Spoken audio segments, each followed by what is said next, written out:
Okay, the animation in the corner shows a simple Bezier curve being traced out in red. But what we want to know is, how do we draw these ourselves? How can we program them? And what we have to start doing is, first of all, draw some straight lines. We want to draw a straight line between the points shown P0 and P1, and the equation for that is fairly straightforward to write down. We'll consider a point and we'll call it P0 dashed, and that's going to be equal to 1 minus t.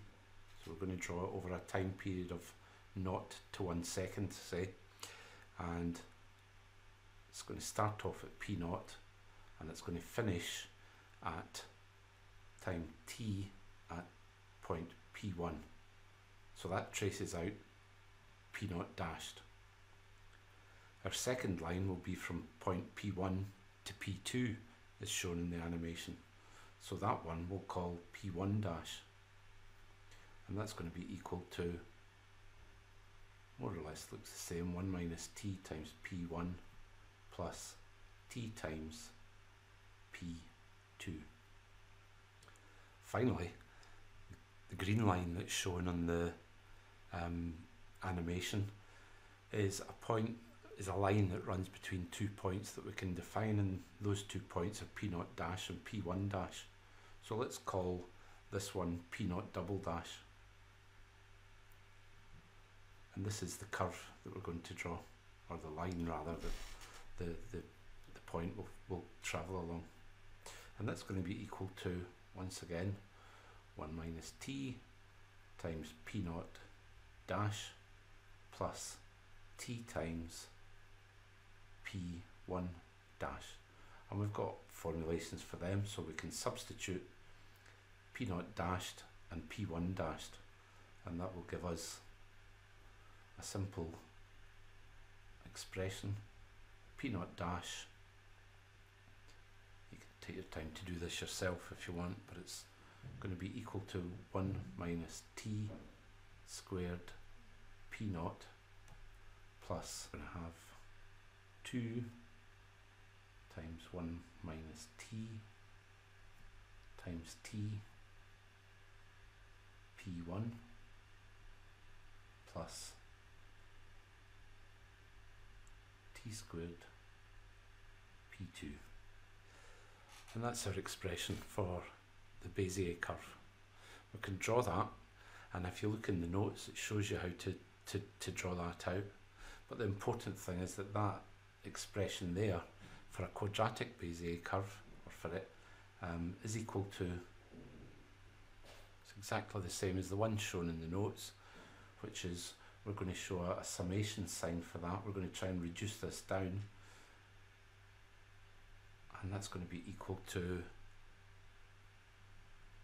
what are called BID, and we'll have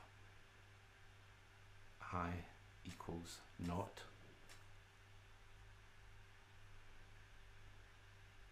to d, and d is the degree of the curve. So in this case it's a quadratic, so it's degree 2, and that's all going to be times pi. And we also say where these BID statements, we can expand them, and they're actually binomial coefficients, so they're sometimes written d over I in that manner,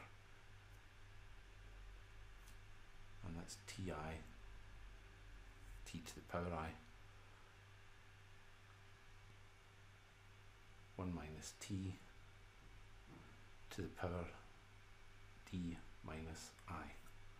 Now that might all seem a bit complex, but we can simplify this because these are basically just the binomial coefficients, and you can see here that these would be 1, 2 and 1. Okay, the nice thing about this formulation is it allows us to draw a Bezier curve of any degree. So if we wanted to do a cubic one, we can put in the values in here. I goes from 0 up to the degree of the curve, which would then be d would be equal to 3 for a cubic curve. So this is a much neater formulation, because if we had cubic and quintic curves and quartics and so on, we don't want to expand all this out all the time. So let's consider how to actually draw a Bezier curve. Now this is shown, this curve here statement is shown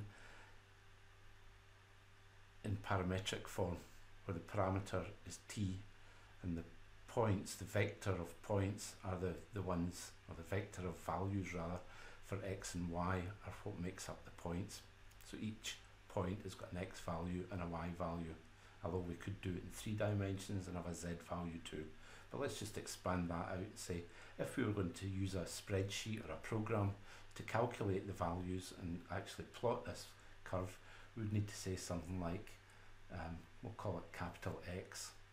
So the x points are going to be equal to 1 minus t squared x naught, which is the x coordinate of that point p naught, plus 2 1 minus t times t x1 plus t squared x2. And similarly, our y points are going to be equal to 1 minus t squared y naught plus 2 1 minus t times y1 plus t squared y2. So that's the expansion that we do to plot it. Okay, let's go and consider a cubic curve now. Well, we don't want to do this substitution, although it is possible, but it's too complex. Let's just take this equation here and use that for a cubic.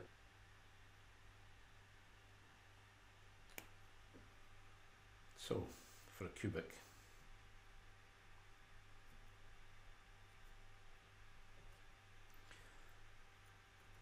we're going to say P naught, in this case it would be treble dash, but let's just use the letter S instead. It's going to be equal to, well, it's some function of P naught, P1, P2, and we're going to have a P3. So our first one, P naught, we're going to put in our binomial coefficient straight away, because it's a cubic one. We're going to have 1, 3, 3, and 1.